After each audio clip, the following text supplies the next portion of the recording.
Hey guys, welcome back. So today's going to be the first pickups for the PlayStation of 2023. I've got 4 new games to show you to add to the collection today, and they're pretty decent, good mixture as well. And yeah, one of them, the first game I'm going to show you, is a game that I picked up way back in 2022. Just haven't put it on a pickups video yet because I haven't had enough games to show you. As I said in the last video, the pickups have been quite slow over the last 12 months. I've been playing more than I have picking games up and collecting them. But anyway, let's crack on. So first game is a light gun game, and that is Area 51. So nice to get the proper black label version. There's a lot of, not platinum editions, but the ones that have the broken up artwork with the, I hate all that. So it's the proper black label version. This I picked up sometime last year, I don't remember exactly when. It's in really decent condition, really nice and clean. I try and get them the best I can, you know, preferably without broken hinges and cracked cases, because I can't be asked, quite frankly, to try and find replacement cases all the time. But there you go, it's got the manual, which is decent. It's got some wear to it, I mean, you know, it's got to be in it. But overall, very nice shape. So yeah, the game itself, as I say, is a light gun game. It's Area 51, so you're shooting aliens and monsters. It's got those old classic 90s digitised graphics, Mortal Kombat style. So you have like what look to be like UN people. I don't know if that's what they're supposed to be, but they're sort of running around and saying, "Come on, follow me," and all this kind of stuff. And you know, the game just moves on rails, and dudes pop out and monsters pop out, and you shoot them. It's actually pretty good. I haven't got the light gun for it yet. I need to get that at some point. I think it's the Justifier, which is not called the Justifier in this country. I think in the UK it's called the Hyper Blast or the Hyper something or other. I've seen it anywhere online. It's not that bad. You can get one. It's not exactly cheap, unfortunately, but you can get them. So I will be picking one of those up at some point, but you can play the game with the D-pad, just like you do with Die Hard 2, and it works really well, actually. I was quite surprised. I mean, using the D-pad is a little bit stiff, and you have to sort of keep the reticle moving all the time. But once you settle into it, it's all right. I tend to be a little rusty when I first start playing this game, but after a couple of minutes, I get a bit better at it. And I found as well, you've got 2 options at the beginning. You can start from the beginning, or you can skip ahead. And when you skip ahead to a different section, you go inside these buildings and these office blocks. I actually found that bit a lot easier than the first part. I don't know what it is, but my accuracy seems to go up on the second part. I haven't completed it by any means, so I keep getting killed. I keep winning that it continues, but it's a really decent little game. I mean, I've never played it on the arcades. I always like the look of it. And I've always wanted to try the PlayStation version, and it holds up pretty well. Why it's got a 12 rating, by the way. I just know it's got a 12 age rating. God knows why. It's not violent at all. All these little cartoon monsters and aliens, but oh well. But yeah, it's a decent little shooter. I think it's a worthy addition to the light gun collection. Next one is a game that surprised me, and that is Gallagher Destination Earth. Again, in great shape, you know. I do clean these cases as well when they come in. I usually get a baby wipe and just give them a good wipe over. It tends to get rid of a lot of the fine hairline cracks, not cracks, scratches. And just, you know, especially like these parts here, they get like caked in shit over the years, like cigarette smoke and dirt and rubbish. And you'd be surprised how much a baby wipe cleans that up really nicely. If you'd have seen the state of Area 51 when that arrived, once I cleaned it, it was unbelievable. There you go, all complete with manual, as they always are. In very nice condition, actually, this one. The manual's in excellent, flat condition, lovely disc.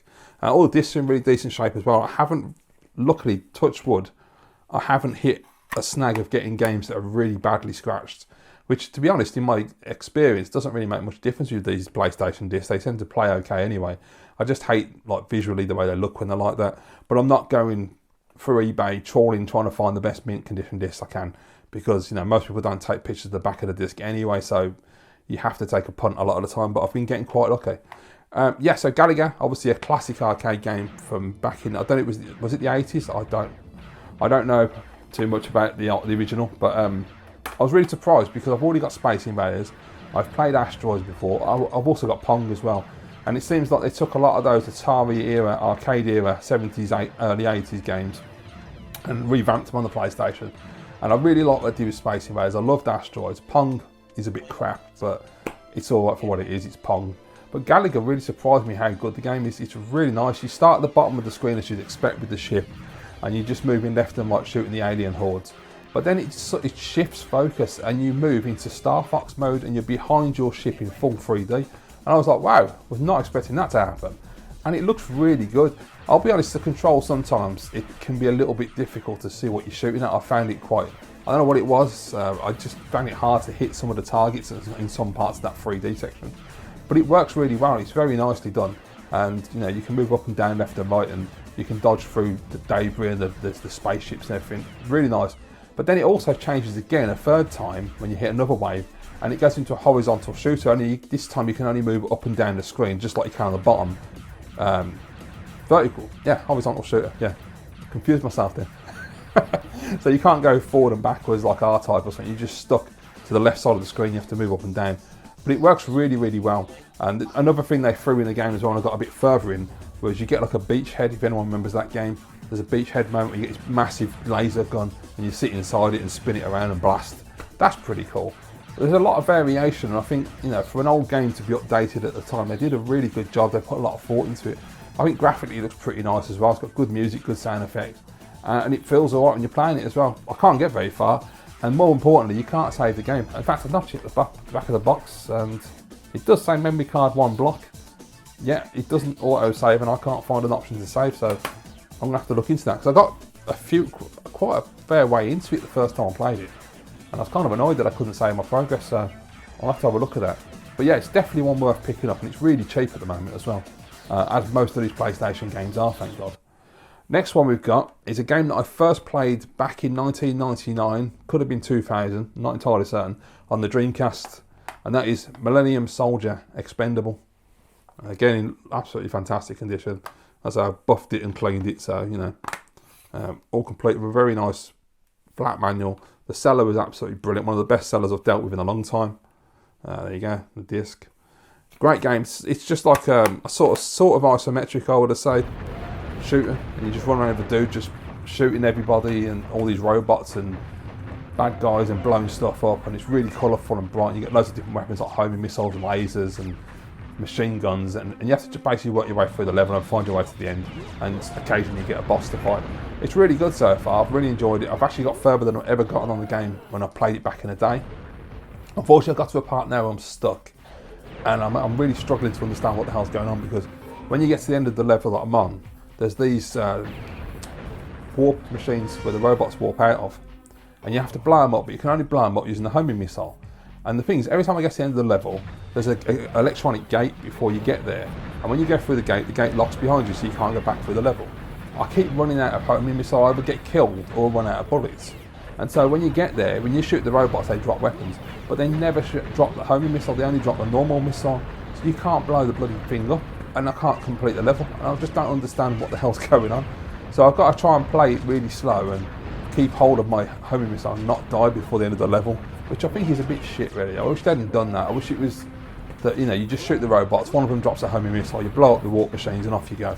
Because I was really thoroughly enjoying the game. It's really good. It's a classic arcade style. It's really bombastic, great sound effects and music. Yeah, it's a good solid game. It's just unfortunately let down by that one moment. The last game. Okay, so I bought this one. You know, I think I actually, back when I used to do car boots and everything years ago, I'm pretty certain I picked this up before, and I must have forgotten that I wasn't that keen on it. but I'm sort of 50-50 at the moment, so I picked it up anyway the other day. It is True Pinball, another one of the fantastic double cases. It's one thing I love. Another thing I forgot to mention in my last video, I love about PlayStation, especially PAL PlayStation. You know, we all got a variety of cases for our games. The Americans got those incredible long boxes and those phenomenal Time Crisis box sets with the guns, which are so much better than what we got. Ours are terrible. But I love, you know, we got our original cases, the chunky plastic ones. You know, they're a bit brittle. They break quite easily if you're not careful. But then we got the double cases as well. We got cases like Die Hard, which is over there, which is even smaller and a slightly different looking. And, you know, they put a good variety. And I know there's an NBA 97 game, which is made out of actual basketball skin on the front, which was quite an interesting one. I found out that when I was watching Eddie Rollercore's PlayStation Collection video again the other night, because I was trying to get some inspiration for games I wasn't aware of. Fantastic video, by the way. I'll put a link in the description if you've not seen that. Eddie's collection's phenomenal. So there you go, it's in really, really nice condition, really flat. I got this from the same guy that I got Gallagher and Millennium Soldier from. As I say, one of the best sellers I've dealt with in a long time. Incredibly helpful, and, you know, very honest about condition. Nothing in the back. So yeah, True Pinball. As I say, I played it years back. I remember getting it on the car boot and wasn't that impressed. But I'd actually forgotten that before the time I picked this up. So it's made by Digital Illusions, who, if you're an Amiga fan, you'll know that they did Pinball Dreams, Fantasies and Illusions. Games that I loved back in the day on the Amiga. Phenomenal pinball games. This one just seems a little lackluster. Like the music isn't there really, and the sound design, it's very understated compared to those games, where the music and sound effects was everything when I was playing those games back then. It's all right. I mean, it plays really nicely and the graphics look really nice. I just feel like the sound design's really lacking in this game. But then a couple of days ago, I put it back on to capture the footage that you're looking at, and I captured the footage for the Viking table. And to be honest, somehow it just started to click, and there's more sound effects kicking in, and I was really getting into it. And I thought, okay, maybe there is more to this. Also, the standard controls make no sense. I can't remember off the top of my head. I think it was the left flipper is right on the D-pad, and the right flipper, it wasn't a shoulder button. I think it was square. I think it was. It's really weird, man. I don't know what they were thinking when you got the shoulder buttons, which makes so much more sense. You just use X to launch your ball and use the shoulder buttons to bleeding flip. I mean, it's so logical. But I think you can change the controls in the options anyway, so that's something I'll have to do. But I'll persevere with it because, you know, I like a good pinball game. But if you've played a lot of pinball games on PlayStation, which one's the one to go for? Which one would you recommend is the really good one? I like the really arcadey fun ones, which I expected this to be, like those pinball games on the Amiga, but, you know. So yeah, there you go, guys. That's the next 4 additions to the collection. It's growing nicely. It's going to take a long time to get to where I want. I've got a lot of games I want to buy yet. And, you know, slowly but surely wins the race. And yeah, just keep on with my channel. And, you know, if you like PlayStation as much as I do, you're going to see more pickups coming up this year. So if you like this video, guys, please give it a thumbs up as always, because it really helps my channel. And subscribe to the channel for more content and ring that notification bell to be notified every time I upload a new video. Thanks for watching, guys, and I'll see you next time.